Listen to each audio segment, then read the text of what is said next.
did not go to church regularly. We didn't attend on a faithful basis. I never went to a church camp or anything like that for kids. But when we did go, we went to churches largely that spoke about just being good. I began to work as a corrections officer at the age of 19. And during that period of time, I served there for 11 years faithfully, and I saw a lot of bad. I saw a lot of evil, a lot of sickness and depression. I saw a lot of people addicted to drugs and alcohol.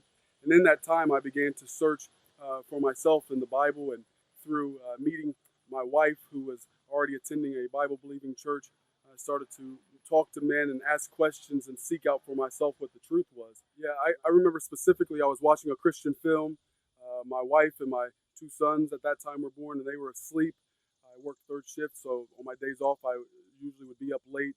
I was watching that all by myself, and I remember during a part of the film, a very powerful moment, I began to cry and weep heavily, and I woke my wife up, and all the things that I thought were worldly and not Christian, I remember throwing them away in the trash can, and remember getting rid of things that I thought that were not necessary in a Christian's life. And from that point forward, I can honestly say that was the moment in my life where I realized that only Jesus Christ could save me, and that I was accepted by God if I accepted his son, not by anything that I could do, but by his death on the cross. And when I understood that, as I was watching that Christian movie, it all kind of clicked for me.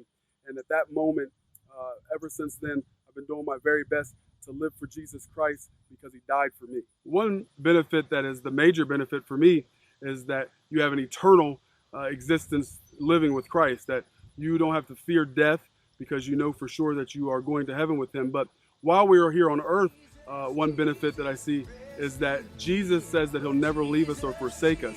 And so when everybody else around you fails you, or everybody else around you is upset with you, Jesus is the one constant in our lives. And that is the major blessing and benefit that being a Christian has been to me.